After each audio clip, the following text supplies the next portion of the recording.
김철한 70세, 가명 씨는 은퇴 후 적지 않은 자산을 보유하고 있습니다. 오랫동안 다닌 직장에서 퇴직하며 받은 퇴직금과 수십 년 부어온 예적금, 그리고 서울 변두리에 있는 집 한 채까지 합치면 자산 가치가 10억 원은 훌쩍 넘습니다. 주변에서는 이 정도면 노후에 걱정 없겠다고들 합니다. 이제 돈 걱정 없이 취미 생활도 즐기고 여행도 다닐 수 있을 거라고 기대했습니다. 하지만 현실은 달랐습니다. 퇴직 후 몇 년이 지나자 통장 잔고는 예상보다 빨리 줄어들고 물가는 계속 오르는 듯합니다. 김철환 씨는 혹시 자신의 돈이 언젠가 바닥나 버리는 건 아닐까 밤마다 걱정합니다. 아플 때 병원비는 감당할 수 있을지, 자녀들에게 손 벌리는 날이 오지는 않을지 불안한 마음에 쉽게 잠들지 못합니다.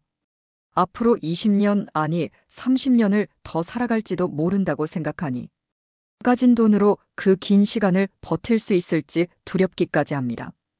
은퇴 후 하고 싶었던 여행이나 취미 생활도 나중을 위해 아끼자며 미뤄둔 지 오래입니다. 심지어 김 씨는 최근 경비원 같은 일을 다시 시작해야 하나 고민할 정도입니다. 주변에도 모은 돈이 꽤 있는데도 생활비를 보태려 일하는 동년배들이 적지 않다 보니 가만히 앉아 예금 잔고가 줄어드는 것을 지켜보고만 있을 수 없었던 것이죠. 돈 걱정 때문에 제대로 쉬지도 못하고 다시 일자리를 찾으려 하니 김 씨의 노후 삶은 점점 위축되어 가는 느낌입니다. 이처럼 노후의 경제적 불안은 김철환 씨만의 문제가 아닙니다. 주변을 둘러보면 비슷한 고민을 안고 사시는 은퇴자들이 생각보다 많습니다. 김철환 씨의 친구 박영희 68세, 가명 여사도 그중 한 명입니다. 박 여사는 남편과 함께 젊을 때 맞벌이로 열심히 돈을 모아 서울의 아파트 한 채를 장만했습니다. 은퇴 후 부부가 함께 받는 국민연금만 200만 원에 가깝고 예금 등 금융자산도 수억 원은 됩니다. 남들 눈에는 노후 준비가 잘 된 편이었죠. 하지만 막상 은퇴 생활을 해보니 사정이 그리 넉넉하지만은 않았습니다. 손주들 용돈에, 아픈데 치료비에, 여기저기 생각지도 못한 지출이 은근히 많았습니다. 몇 년 전에는 자녀의 집 마련을 돕느라 목돈을 보태주기도 했죠. 매달 연금으로 나오는 돈만으로 생활비가 부족해 예금에서 조금씩 꺼내 쓰다 보니 앞으로 내 돈이 모자라지 않을까 하는 걱정이 점점 커져갑니다. 결국 박 여사는 지인들에게 이렇게 솔직한 속내를 털어놓았습니다. 노후 자금은 많으면 많을수록 좋은가 봐요. 자꾸만 불안해져요. 은퇴 후에는 이처럼 자산이 어느 정도 있어도 조금만 더 있으면 좋겠다는 마음이 들기 마련입니다. 흔히 노후에는 최소 10억은 필요하다 같은 이야기가 들리곤 하죠. 그러다 보니 실제로 10억 원을 모았다 해도 내 준비가 충분한지 불안한 감정이 남는 것입니다. 이런 노후 불안 현상은 통계로도 확인됩니다. 한 조사에 따르면 금융자산과 부동산을 합쳐 10억 원 이상의 재산을 가진 노인들도 예외가 아니었습니다. 재산이 10억 원 넘는 노인 집단은 오히려 그보다 적은 재산을 가진 경우보다 사회적 불안을 더 크게 느낀다는 결과가 있었는데요. 또한 한국의 65세 이상 노인 중 약 40%가 상대적 빈곤 상태일 정도로 노년층의 빈곤율이 높습니다. 이는 OECD 국가 중 가장 높은 수준으로 많은 노인들이 충분한 소득 없이 어렵게 생활하고 있다는 뜻입니다. 젊어서 아무리 열심히 모았더라도 은퇴 후 그 돈을 다 써버리면 순식간에 빈곤층으로 전락할 수 있다는 우려가 생길 만하죠. 게다가 예전에 비해 기대 수명도 크게 늘었습니다. 65세 전후의 은퇴에도 20년 이상 더 살아갈 가능성이 충분합니다. 그 오랜 기간에 필요한 생활비와 의료비 등을 생각하면 자산이 꽤 있는 분들도 불안감을 느끼는 것이 무리는 아닙니다. 또한 자녀 세대의 지원을 기대하기 어려워진 사회적 변화도 한몫합니다. 예전처럼 자식들이 부모를 부양해 줄 거란 보장이 없고 오히려 자녀들도 자기 살기 바쁜 경우가 많지요. 결국 내 노후는 내가 책임져야 한다는 부담이 갈수록 커질 수밖에 없습니다. 이러한 이유들로 자산이 비교적 여유 있는 분들도 혹시 나도 언젠가 힘들어지면 어쩌나 하고 노심초사하게 됩니다. 재산이 많으면 마음이 편할 것 같은데 현실에서는 그렇지 않은 사례가 많은 것입니다. 과연 돈이 충분해도 노후가 불안한 이유는 무엇일까요? 10억이라는 자산이 사실 부족한 걸까요? 아니면 다른 복합적인 요인이 있는 걸까요? 오늘 영상에서는 10억 원 이상 자산을 보유한 은퇴자도 왜 노후를 불안해하는지 그 숨은 속사정을 함께 살펴보겠습니다. 충분해 보이는 노후 자산에도 불안을 느끼는 구체적인 원인들은 무엇인지 하나씩 알아보고, 특히 한국 은퇴자들이 빠지기 쉬운 부동산 부자, 현금 가난의 함정에 대해서도 이야기해 보겠습니다. 김철환 씨와 박영애 여사의 사례를 통해 우리의 이야기를 풀어나가 볼 텐데요. 편안한 노후를 위해 우리가 놓치고 있는 점은 없는지 지금부터 끝까지 함께 해주시기 바랍니다. 일부 충분한 돈이 있는데 왜 불안할까? 은퇴자들이 자산을 꽤 보유하고 있어도 노후를 불안해하는 데에는 여러 가지 이유가 복합적으로 작용합니다. 크게 몇 가지로 나누어 살펴볼까요?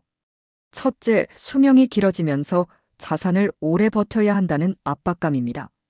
예전보다 기대 수명이 크게 늘었습니다. 60대 중반에 은퇴한다고 해도 80대 중후반, 심지어 90대까지 생존하는 분들이 흔합니다. 앞으로 2030년을 더 살아갈 수 있다는 뜻이죠. 은퇴 시 보유한 자산으로 이렇게 오랜 기간을 버텨야 한다고 생각하면 누구나 불안해질 수밖에 없습니다. 전문가들은 은퇴 시점에 자신의 경제 수명을 계산해 보라고 권하는데요.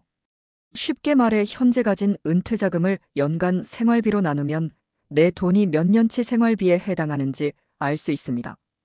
예를 들어 은퇴 자금으로 3억 원을 가진 사람이 1년의 생활비로 3천만 원을 쓴다면 약 10년이면 그 돈을 모두 소진하게 됩니다. 실제 조사에서도 현직 직장인의 평균적인 금융자산 약 1억 7천만 원은 은퇴 후 4년 정도 생활비에 불과하다는 결과가 있었습니다. 이처럼 노후에는 생각보다 많은 돈이 들기 때문에 10억 원이라는 자산도 2030년 쓰다 보면 결코 여유롭다고만은 할 수 없는 금액일 수 있습니다. 단순 계산으로 10억 원을 연간 3천만 원씩 쓰면 약 33년을 버틸 수 있지만 그 사이 물가 상승과 돌발 지출을 고려하면 실제로는 그보다 짧을 가능성이 큽니다. 김철환 씨도 이러한 점을 잘 알고 있습니다. 내가 90살까지 산다면 돈이 모자라지 않을까 하는 걱정이 그의 머릿속에서 떠나질 않습니다.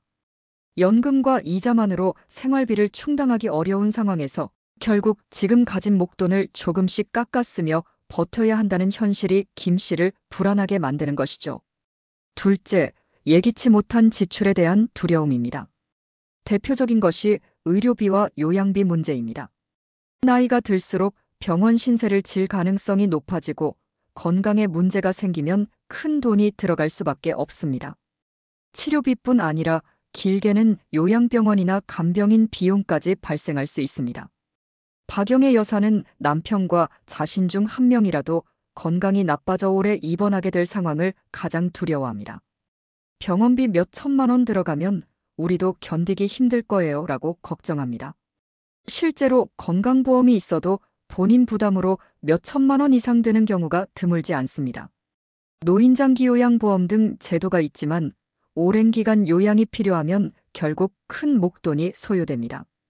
주위 어르신들 중에도 암 치료나 수술로 거액을 쓴 사례가 종종 있습니다. 이런 이야기를 들을 때마다 은퇴자들은 나도 저렇게 되면 어쩌나 가슴이 철렁합니다. 아프지 않으면 다행이지만 혹시 모를 질병이나 사고에 대비해 노후 자금을 더 남겨두어야 한다는 불안이 생기는 것이죠. 그래서 평소에도 의료비 관련 뉴스나 정부 지원, 정책 등에 관심을 기울이며 자신이 감당해야 할 몫을 가늠해보곤 합니다.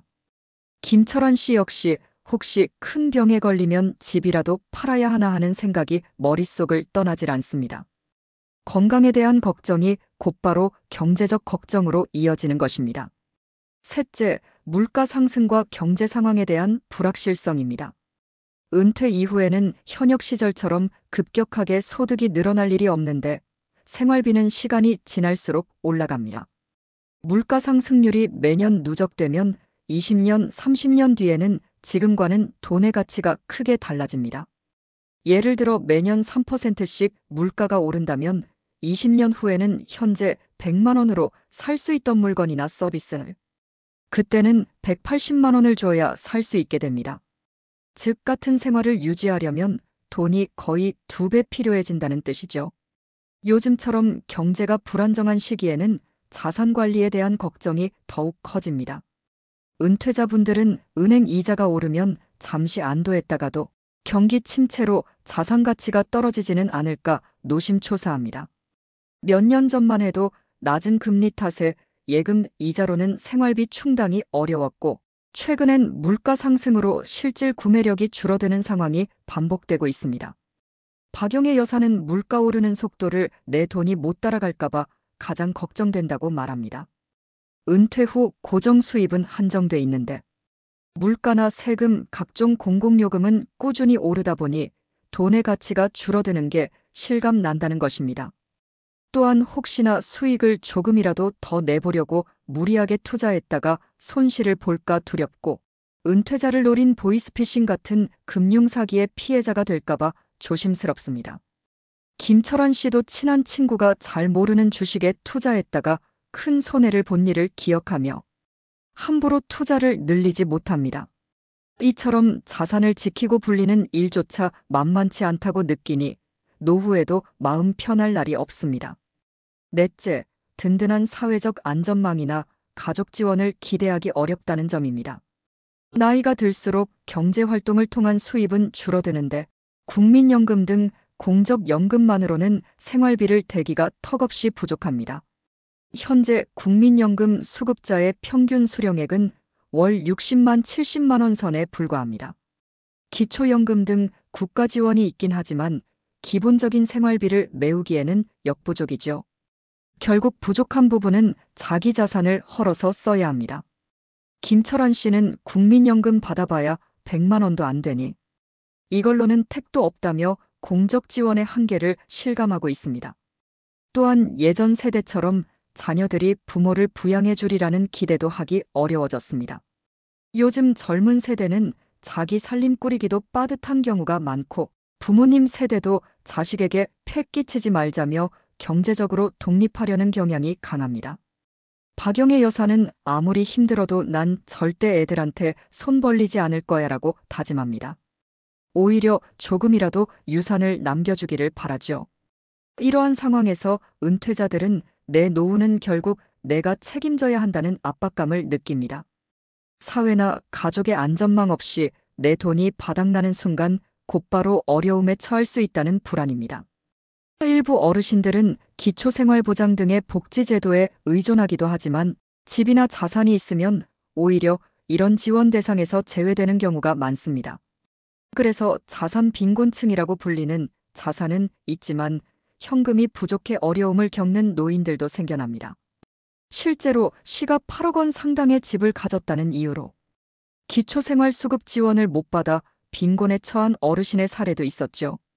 이처럼 가진 재산이 오히려 짐이 되는 역설적인 현실까지 있다 보니 자산 규모와 상관없이 마음이 불안해지는 것입니다. 실제 연구에서도 노인들이 사회 안전망이 부족하다고 느낄수록 불안감이 커진다는 분석이 나왔습니다. 믿을 구석 없이 오로지 자신의 자산에 의존해야 한다는 현실이 은퇴자들의 마음을 무겁게 만듭니다. 다섯째, 심리적인 요인도 무시할 수 없습니다. 사람의 욕심은 끝이 없고 미래에 대한 불확실성은 완전히 사라지지 않습니다. 은퇴자라고 해서 예외가 아니죠. 오히려 젊을 때보다 불안감은 커질 수 있습니다. 평생 돈 모으는 데 익숙했던 분일수록 막상 그 돈을 쓰려니 불안한 마음이 앞서기도 합니다. 특히 현재 6070대 분들은 젊은 시절에 어려운 경제 상황을 겪은 세대입니다. 어린 시절의 가난이나 과거 경제 위기의 경험 때문에 혹시 다시 그때처럼 힘들어지면 어쩌나 하는 두려움이 마음 한켠에 자리 잡고 있습니다. 또한 부의 기준이 높아진 사회 분위기도 작용합니다. 10억 자산가라고 해도 요즘처럼 자산 가치가 오른 시대에는 예전만큼 큰 부자로 여겨지지 않습니다. 주변에 더 많은 재산을 가진 동년배가 있으면 자신은 아직 부족하다고 느끼기 쉽죠. 그래서 통장에 돈이 있어도 심리적으로는 늘 모자란 것 같고 지출을 줄이며 만일의 사태에 대비하려 합니다. 그리고 자녀에게 좋은 것을 물려주고 싶은 부모. 마음에 웬만하면 원금을 건드리지 않고 아껴 써야겠다는 생각도 강합니다. 김철환 씨 역시 자녀들에게 자신의 집을 물려주고 싶어 합니다. 박 여사 또한 힘들게 모은 재산, 함부로 까먹고 싶지 않다며 가능하면 노후 자금을 유지한 채 살기를 바랍니다. 이런 마음가짐은 훌륭하지만 한편으로는 은퇴자 본인이 돈이 있어도 불안함을 느끼는 한 요인이 됩니다. 즉, 가진 돈을 온전히 내 것이라고 여기지 못하고 만일을 대비한 비상금처럼 여기며 늘 불안한 마음으로 지켜보게 되는 것이죠. 이처럼 충분한 돈이 있어 보여도 노후가 불안한 데에는 장수 리스크, 의료비 위험, 경제적 변수, 사회적 지원 부족, 그리고 개인적 심리 요인까지 여러 가지 이유가 있습니다. 김철환 씨와 박영애 여사의 사례를 통해 보았듯 노후 자산이 넉넉해도 안심할 수만은 없는 현실이죠. 그렇다면 특히 한국의 은퇴자들에게 두드러지는 문제가 있다면 무엇일까요? 앞서 언급한 이유들 중에서도 많은 분들이 겪고 있는 공통적인 함정이 있습니다. 바로 부동산 부자, 현금 가난의 문제입니다. 2부에서 그 함정의 실체를 자세히 알아보겠습니다. 2부 부동산 부자, 현금 가난의 함정. 한국의 은퇴자들이 특히 많이 빠져 있는 함정 중 하나가 바로 부동산 부자, 현금 가난입니다. 말 그대로 자산은 부동산 형태로 많지만 정작 생활에 쓸 현금은 부족한 상황을 가리키죠. 통계적으로도 잘 드러납니다. 우리나라 60세 이상 노인의 자산 중 약 78%는 부동산에 묶여 있고 예금 등 금융자산은 15% 남짓에 불과합니다. 자산의 대부분이 집이나 토지 같은 실물자산이라는 뜻입니다. 금융자산 비중이 낮다는 것은 그만큼 은퇴 생활비를 현금으로 마련하기 어렵다는 의미이기도 합니다. 이는 세계적으로도 이례적인 수준인데요. 미국은 개인 자산 중 금융자산 비중이 70% 이상, 일본도 60% 이상인데 한국은 30%대에 그칩니다. 그만큼 한국의 은퇴자들은 부동산 위주로 재산을 보유해왔다는 얘기입니다. 왜 이런 현상이 생겼을까요? 이유는 여러 가지가 있지만 크게는 지난 세대의 자산 형성 과정에서 찾아볼 수 있습니다. 현재 6070대인 베이비붐 세대는 젊은 시절부터 내 집 마련을 최고의 재테크 목표로 삼아왔습니다. 한평생 열심히 돈을 모아 집 한 채를 장만하면 노후가 보장될 것이라는 인식이 강했죠. 실제로 한국 경제 성장기에는 부동산 가격이 꾸준히 상승했고 집값이 몇 배로 뛰기도 했습니다. 예를 들어 1970년대에 수백만 원이던 서울 아파트 분양가가 수억 원대로 오르는 등 평생 모은 돈보다 집값 상승분이 더 클 정도였습니다. 당시에는 주식이나 연금 같은 금융 투자는 지금처럼 대중적이지 않았고 은행에 돈을 맡겨봐야 물가 상승률을 크게 이기지 못하던 때라 자연스레 부동산으로 관심이 쏠렸습니다. 땅은 거짓말하지 않는다거나 부동산은 불패다라는 말까지 나올 정도로 부동산에 대한 신뢰가 컸습니다. 그 결과 은퇴 시점에 가진 재산이 집 한 채가 전부인 경우가 흔해졌습니다. 김철환 씨와 박영애 여사의 사례도 마찬가지입니다.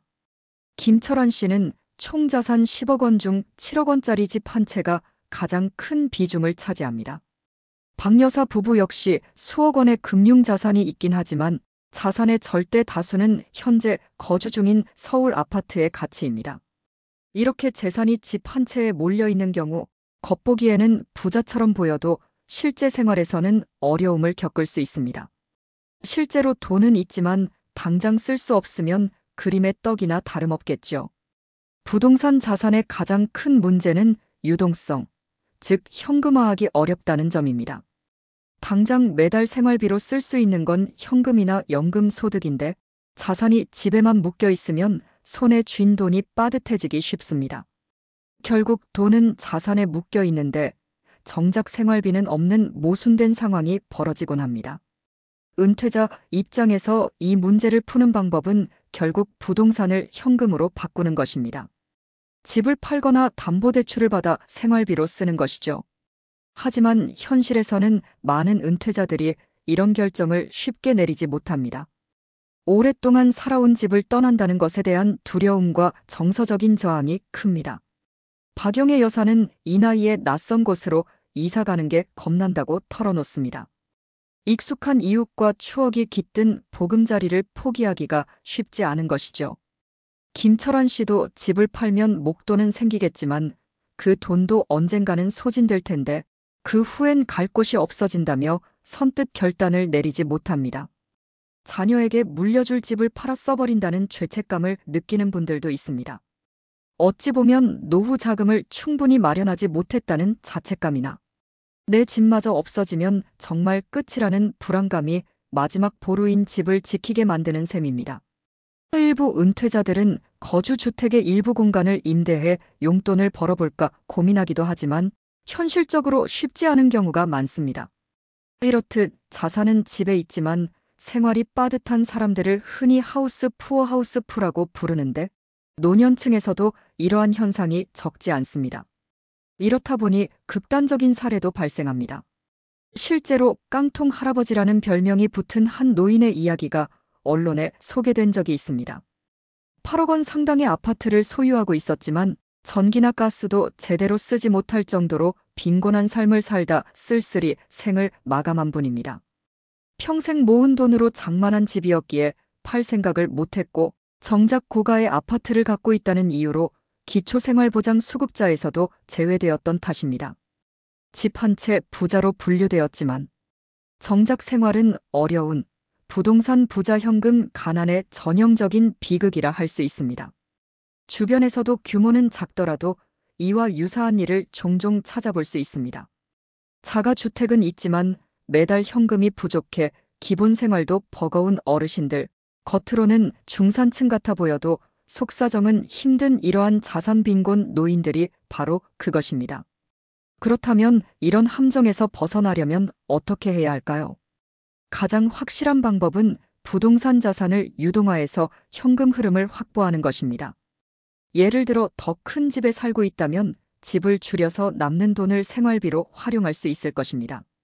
실제로 은퇴 후 도심의 넓은 아파트를 처분하고 교외나 지방의 작은 주택으로 이사해 남은 돈으로 노후 자금을 마련한 사례도 있습니다. 70대 정모 씨 부부는 은퇴 후 서울 아파트를 팔고 경기도 외곽의 작은 아파트로 이주하여 4억 원 이상의 현금을 확보했습니다. 정 씨는 집은 좀 좁아졌지만 마음은 훨씬 넉넉해졌다고 웃으며 말했습니다. 이처럼 주거를 다운사이징해 자금을 마련하는 것이죠. 10억 원짜리 아파트를 팔고 5억 원짜리 주택으로 옮긴다면 단순 계산으로 5억 원의 현금을 마련할 수 있을 것입니다. 물론 낯선 곳에서의 생활, 주거 환경 변화 등 쉽지 않은 결정이지만 장기간 안정된 현금 흐름을 위해 주택 규모를 줄이는 것도 고려해 볼 만합니다. 한편 집을 아예 팔지 않고도 현금 흐름을 얻는 방법으로 주택연금이 있습니다. 국가가 보증하는 영무기지론으로 자신이 사는 집을 담보로 매달 연금을 받는 제도입니다. 집은 그대로 내 소유로 유지하면서 평생 또는 일정 기간 동안 일정 금액을 연금처럼 받을 수 있어 내 집에 살면서 받는 월급이라는 점이 장점입니다. 언론에서는 주택연금을 두고 살던 집에서 매달 따박따박 월급 받는다. 자식보다 효자라는 표현까지 등장했습니다. 그만큼 안정적인 현금 흐름을 제공한다는 의미겠죠. 예를 들어 공시가격 10억 원짜리 주택을 보유한 65세 은퇴자가 주택연금에 가입하면 매달 200만 원대 후반에서 300만 원 가까운 금액을 평생 받을 수 있다는 계산이 나옵니다. 집을 팔지 않고도 이러한 현금 흐름을 확보할 수 있다는 것은 큰 매력입니다. 실제로 주택연금 덕분에 노후 걱정을 크게 덜었다는 어르신들도 많습니다. 72세 김모 씨는 집이 월급 통장이 돼 매달 생활비가 나오니 마음이 편하다며 주택연금 가입 후 여유를 찾았다고 합니다. 물론 아직까지는 집에 담보를 설정해 돈을 받는 것에 거부감을 느끼는 분들도 많습니다. 내 집에 은행 줄 긋기는 싫다거나 혹시 집을 뺏기지는 않을까 하는 불안 때문이죠. 또한 상속으로 집을 남겨주지 못하면 자식들이 서운해하지 않을까 걱정되기도 합니다. 그러나 주택연금은 국가가 지급을 보증해 안정성이 높고 가입자의 사망 후 집을 처분해도 남는 금액이 있다면 유가족에게 돌아가도록 설계되어 있습니다. 최근에는 공시가격 12억 원 이하 주택까지 가입할 수 있도록 기준이 완화되는 등 HF, 고, KR 제도 개선도 이루어지고 있습니다. 주택연금 신규 가입자 수도 해마다 증가 추세입니다. 주변에 이미 주택연금을 통해 여유로운 노후를 보내는 사례들이 알려지면서 부정적 인식도 점차 개선되고 있습니다. 부동산 부자 현금 가난의 함정에서 벗어나려는 은퇴자들이 서서히 늘고 있다는 의미겠죠. 재무 전문가들은 자산 규모 못지않게 자산의 구성이 노후 안정에 중요하다고 조언합니다. 아무리 자산이 많아도 매달 쓸 돈이 나오지 않으면 불안할 수밖에 없기 때문입니다. 따라서 은퇴를 앞둔 시점부터 자산 포트폴리오를 점검해 너무 부동산에 치우치지 않도록 금융자산과 연금 비중을 늘려야 합니다. 특히 자산을 현금화하는 결정은 건강하고 여유가 있을 때 내려야 합니다. 막연히 버티다간 갑작스런 질병 등으로 집을 활용할 기회마저 잃을 수 있다고 전문가들은 경고합니다. 정리하면 부동산 부자, 현금 가난은 한국 은퇴자들의 공통된 딜레마입니다. 집이라는 자산이 있어 겉으로는 부유해 보이지만 정작 당장 생활에 쓸 돈이 부족해 불안에 시달리는 것이죠. 중요한 것은 내 자산 구조를 객관적으로 파악하고 필요하다면 부동산 자산을 활용해 현금 흐름을 늘리는 결단력입니다. 평생 애써 모은 재산은 편안한 노후를 위해 쓰라고 있는 것입니다. 내 집에 대한 지나친 집착을 조금 내려놓고 그 가치를 내 삶에 적극 활용하겠다는 마음가짐이 필요합니다. 자산 배분을 조정하고 주택연금 등의 제도를 현명하게 활용한다면 집만 부자인 가난한 노후를 충분히 피할 수 있을 것입니다. 김철환 씨도 늦게나마 주택연금 문을 두드려 볼 용기를 내보기로 했습니다. 박영애 여사 부부 역시 조만간 집을 줄이는 문제를 진지하게 상의해 볼 생각입니다. 두 사람 모두 집 때문에 불안한 노후에서 벗어나기 위한 한 걸음을 내딛고 있습니다. 3부 마이너스 장수가 주는 아이러니한 공포. 김 씨는 65세에 은퇴했습니다. 오랜 직장 생활로 모아둔 자산이 10억 원 남짓 있습니다. 덕분에 남은 여생은 걱정 없을 거라 여겼습니다. 그런데 막상 은퇴하고 보니 마음 한편에 알 수 없는 불안이 스며들었습니다. 밤마다 내 돈이 과연 내가 죽을 때까지 버텨줄까 하는 걱정에 잠을 설치기 일쑤입니다. 장수가 축복이 아니라 두려움으로 다가오는 순간입니다. 이러한 장수의 아이러니는 김 씨만의 이야기가 아닙니다. 의학 발전으로 평균 수명이 늘어나면서 은퇴 후 삶이 과거보다 훨씬 길어졌습니다. 한국에서 60세인 사람이 90세까지 생존할 확률이 남성 약 60%, 여성은 80%에 육박한다는 통계도 있습니다. 흔히 100세 시대라 불릴 만큼 이제 은퇴 후에도 몇십 년을 더 살아갈 가능성이 높아졌죠. 문제는 그 긴 세월을 경제적으로 어떻게 감당하느냐입니다.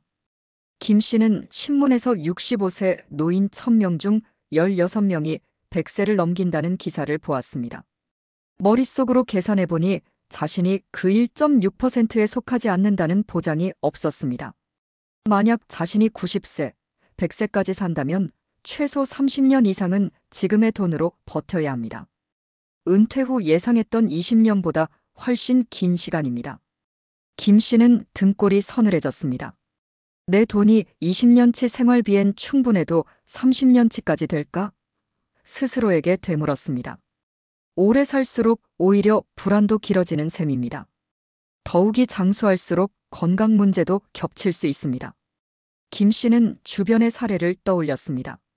아는 지인은 80대에 들어서면서 간병 비용으로 수천만 원을 썼다고 합니다. 또 다른 친구는 90세 넘게 장수했지만 치매로 요양병원에 오래 입원해 있어 재산의 상당 부분을 썼다고 들었습니다. 김 씨는 이런 이야기를 들을 때마다 마음이 움츠러듭니다. 건강하게 오래 살면 좋겠지만 혹여 아픈 몸으로 오래 살게 되면 많은 돈이 들 터이니까요. 유병장수, 즉 병을 안고 오래 사는 상황은 경제적으로나 정신적으로 큰 공포입니다. 여기에 물가 상승도 김 씨의 불안을 키우는 요인입니다. 지금 1년에 3천만 원을 쓰고 있다면 10억 원으로 약 30년은 버틸 수 있을 것으로 계산됩니다. 하지만 앞으로 물가가 꾸준히 오른다면 현재 3천만 원으로 살 수 있는 것을 미래에는 4천만 원, 5천만 원을 줘야 살 수 있게 될지 모릅니다. 실제로 물가가 연 2%씩만 올라가도 20년 후 돈의 가치는 현재보다 30% 이상 줄어듭니다. 지금 100만 원의 가치가 나중엔 70만 원 수준이 될 수 있다는 뜻입니다. 김 씨는 통장의 숫자가 실제 삶에서 얼마만큼의 구매력을 가질지 가늠하기 어렵다고 느꼈습니다. 돈이 있어도 경제 환경 변화로 그 가치가 줄어들 가능성을 생각하면 마음이 편치 않습니다. 김 씨는 퇴직 직후엔 경제적 자유를 얻었다고 느꼈지만 시간이 갈수록 오히려 지출을 더 줄이기 시작했습니다. 혹시 모를 99세까지 돈 들어갈 일을 대비하느라 여행도 미루고 외식도 삼갔습니다. 아이러니하게도 충분하다고 여겼던 자산 때문에 현재를 즐기지 못하는 상황이 벌어진 것입니다. 마음 한구석엔 내가 이렇게까지 아껴야 하나 싶다가도 뉴스에 나오는 100세 노인의 사연이나 치솟는 물가 소식을 접하면 다시 불안이 고개를 듭니다. 이처럼 오래 사는 것 자체가 두려움이 되는 현상은 많은 은퇴자들에게 나타나고 있습니다. 한 조사에 따르면 기혼 가구의 경우 은퇴 시점에 평균 약 9억 2천만 원의 자산을 마련할 것으로 예상했지만 노후 자금이 충분하다고 자신하는 사람들은 평균 18억 6천만 원을 예상했습니다. 그만큼 대부분의 사람들이 10억 원 안팎으로는 모자랄지 모른다고 느낀다는 의미입니다. 장수를 대비하려면 자산을 2배 이상은 더 불려야 안심할 수 있다고 여기는 것이죠. 김 씨 역시 혹시 10억으로 부족하면 어쩌지? 하는 마음에 노후 불안감을 떨치기 어렵습니다. 결국 김 씨에게 장수에 대한 두려움은 이런 모습으로 나타납니다. 너무 오래 살까봐 걱정되는 역설적인 상황 말입니다.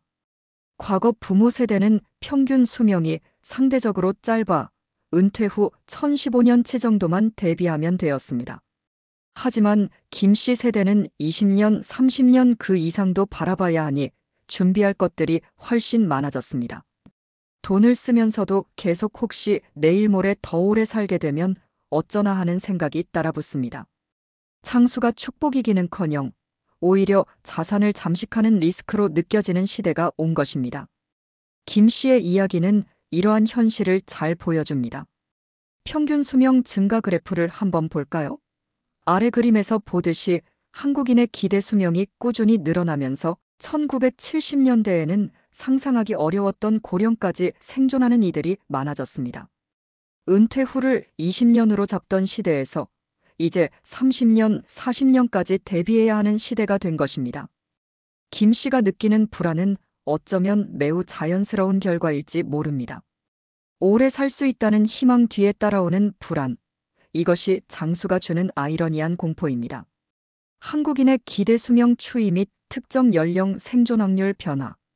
평균 수명 전체는 1970년 62.3세에서 2017년 82.7세로 크게 증가했고 65세까지 생존 확률남 87.7%여 94.9%와 80세까지 생존 확률남 59.6%여 79.6%도 높은 수준이다.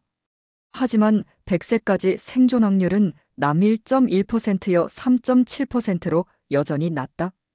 장수 시대이지만 모두가 100세까지 사는 것은 아니며 오래 살 가능성은 남녀와 개인 상황에 따라 차이가 있다. 이렇게 긴 수명에 대한 두려움까지 안고 사는 현실 속에서 김 씨는 문득 생각합니다. 내 불안은 혹시 돈의 액수 문제가 아닐지도 몰라 하고 말입니다. 숫자로 따지면 분명 자신은 평균 이상의 노후 자금을 가졌는데도 불안한 이유, 그 근본에는 다른 무언가가 자리한 듯 했습니다. 이제 김 씨의 이야기는 심리적인 영역으로 넘어가려 합니다. 장수가 주는 공포 뒤에는 또 다른 문제가 도사리고 있었던 것이죠. 현재 글자 수 5212자. 사부 마이너스 숫자만으로 해결할 수 없는 마음의 문제. 김 씨는 노후 자금을 이리저리 계산해 보았습니다. 낮은 이율로 예금을 굴려도 80대 중반까지는 생활비가 나올 것 같았습니다. 자녀들도 독립해서 큰돈 들어갈 일도 없습니다. 머리로 생각하면 이 정도면 충분하겠지 싶은데도 마음은 계속 불안했습니다. 이번엔 김 씨 스스로도 그 이유를 알 것 같았습니다. 불안의 뿌리는 숫자가 아니라 마음에 있었던 것입니다. 어느 늦가을 오후 김 씨는 동네 복지관의 노인 모임에 나갔습니다. 거기서 알게 된 박 여사와 이런저런 대화를 나누게 되었습니다. 박 여사는 70세로 남편과 사별한 후 혼자 지내고 있었습니다. 자녀들이 경제적으로 지원해주고 있고 남편의 연금도 있어 생활에는 큰 어려움이 없다고 했습니다. 그런데도 박 여사는 밤마다 불면증에 시달린다고 털어놓았습니다. 김 씨는 박 여사의 말에서 자신의 모습이 겹쳐 보였습니다. 돈 걱정은 없는데 이상하게 마음이 불안해요. 박 여사의 고백에 김 씨는 고개를 끄덕였습니다. 두 사람 모두 경제적인 숫자만으로는 풀리지 않는 고민을 안고 있었던 것입니다. 이들은 함께 그 이유를 이야기해 보았습니다. 박 여사는 먼저 말했습니다. 남편 없이 혼자 사니 마음 한구석이 항상 허전해요. 통장에 돈이 꽤 있어도 가끔은 이 돈을 지킬 수 있을까 하는 걱정이 들어요. 남편이 남긴 재산을 잘 관리해야 한다는 부담감, 혹시 내가 잘못해서 잃어버리면 어쩌나 하는 두려움이 그녀를 짓누르고 있었습니다. 김 씨도 깊이 공감했습니다. 자신 역시 이 돈을 까먹으면 어쩌지 하는 막연한 두려움을 느껴왔기 때문입니다. 실제 연구에서도 김 씨와 박 여사 같은 고액 자산, 은퇴자들이 재산 상실에 대한 두려움이 높다는 결과가 있습니다. 가진 것이 많으면 걱정이 없을 것 같지만 오히려 그 재산을 지켜야 한다는 심리적 압박감이 큰 것입니다. 그뿐만이 아닙니다. 두 사람은 또 다른 마음속 이야기를 나누었습니다. 박 여사가 조용히 입을 열었습니다. 사실 내가 이렇게 불안한 건 뭘 해야 할지 모르겠어서예요. 남편과 사별한 뒤 박 여사는 삶의 목표와 활력을 잃었습니다. 하루하루가 그저 흘러갈 뿐이고 자신이 무엇을 위해 살아가는지 공허한 느낌이 들곤 했습니다. 경제적으로는 부족함이 없어도 마음 한쪽이 늘 불안정했습니다. 김 씨도 자신의 속내를 털어놓았습니다. 회사에 다닐 땐 바쁘게 지내느라 느끼지 못했는데 막상 은퇴하고 보니 사회와 단절된 듯한 외로움이 찾아왔다고 했습니다. 은퇴 전에는 상상도 못한 정체성의 혼란과 외로움이 두 사람에게 닥쳐온 것입니다. 결국 김 씨와 박 여사는 깨닫습니다. 돈 문제가 아닌 것 같다는 것을요. 은퇴 후 불안은 통장 잔고의 숫자로만 설명되지 않았습니다. 가진 돈이 부족해서가 아니라 마음의 준비가 부족해서 불안했던 것입니다. 두 사람은 그제서야 자신들이 놓치고 있었던 것이 무엇인지 얘기하게 됩니다. 김 씨가 말했습니다. 나는 돈이 충분하면 다 해결될 줄 알았어요. 그런데 정작 외롭고 할 일 없는 시간이 제일 힘드네요. 박 여사도 동의했습니다. 맞아요. 살맛이 안 나는 마음은 돈으로 채워지지 않더라고요. 두 사람은 깊은 한숨을 내쉬었습니다. 숫자로 된 재산 목록엔 분명 문제가 없었지만 행복과 안정을 느끼는 지표는 엉망진창이었던 셈입니다. 이처럼 노후 불안의 근원에는 경제적 이유 외에 심리정서적 이유가 크게 자리합니다. 한 통계에 따르면 수도권 거주 65세 이상 노인의 약 80%가 노후 생활에 불안감을 느낀다고 합니다. 여기에는 당연히 경제적 어려움도 영향을 주지만 노후의 고립감, 건강 염려, 사회적 역할 상실 등이 복합적으로 작용합니다. 돈이 많아도 이런 불안이 완전히 사라지는 것은 아닙니다. 마음의 빈칸은 돈으로 쉽게 채울 수 없기 때문이죠. 오히려 평생 돈만 쫓아온 사람일수록 은퇴 후 무력감을 크게 느낄 수 있다는 말도 있습니다. 결국 남은 인생을 어떤 마음으로 보낼지가 노후 삶의 질을 좌우하게 됩니다. 김 씨는 문득 젊은 시절 아버지가 했던 말이 떠올랐습니다. 사는 건 돈만으로 되는 게 아니다.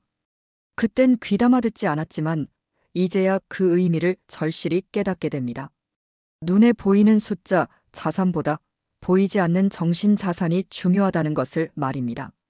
마음의 안정, 삶의 보람, 주변과의 유대감 같은 것들이 없으면 은퇴 생활은 불안과 우울로 채워질 수밖에 없습니다.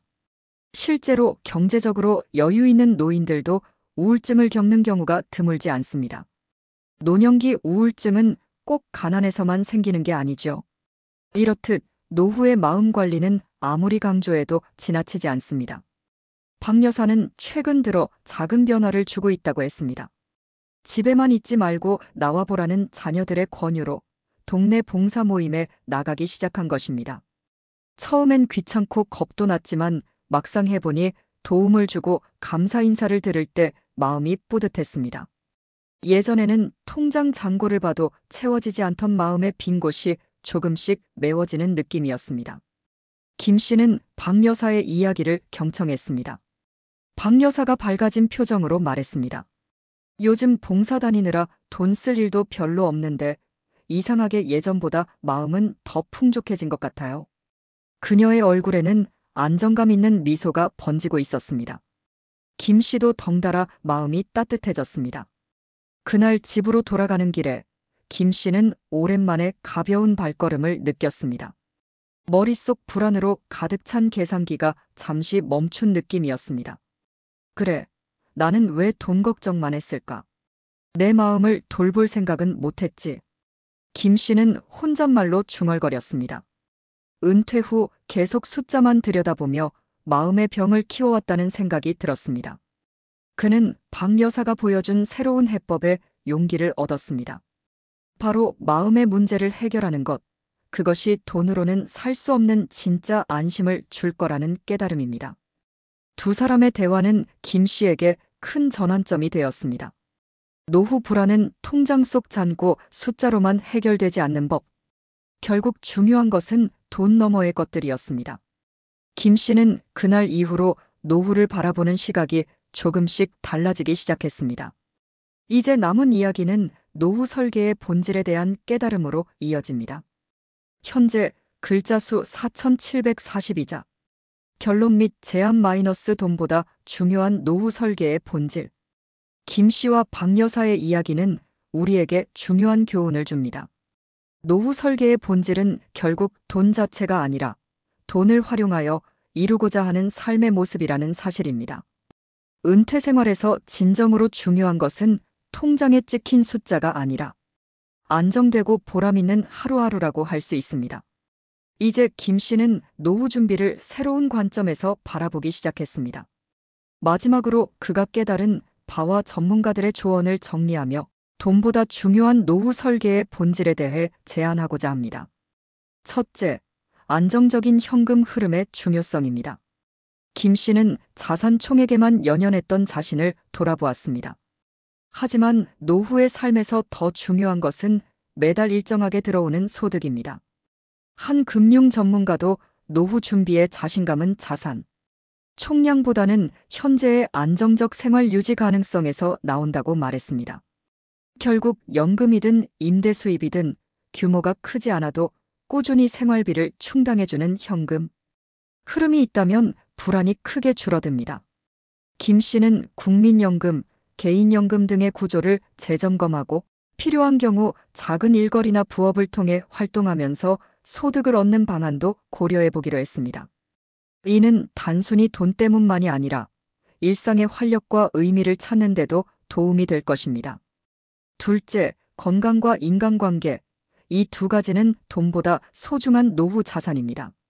박 여사가 봉사를 통해 마음의 안정을 얻었듯 사회적 관계 맺기는 노후의 외로움과 불안을 감소시키는 핵심 열쇠입니다. 가족, 친구, 이웃과 자주 소통하고 함께 어울릴 수 있는 활동을 찾는 것이 중요합니다.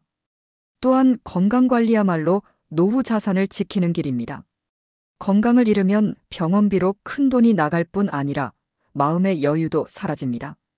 반면 건강을 유지하면 돈을 아끼는 효과뿐 아니라 삶의 만족도도 높아집니다. 김 씨는 매일 걷기 운동을 다시 시작했고 예전에 친했던 직장 동료들에게 먼저 연락을 취해보기로 했습니다. 몸과 마음의 건강을 챙기는 일이야말로 어떤 투자보다 값지다는 것을 그는 깨달았습니다. 셋째, 보람과 목적이 있는 삶의 계획을 세우는 것입니다. 은퇴 후에도 내가 누구이며 무엇을 위해 사는지에 대한 분명한 목표가 있다면 불안감은 훨씬 줄어듭니다. 취미 생활이 될 수도 있고 봉사나 사회공헌 혹은 손주 돌보기나 창업 같은 새로운 도전일 수도 있습니다. 중요한 것은 아침에 눈 떴을 때 갈 곳이 있고 할 일이 있다는 것입니다.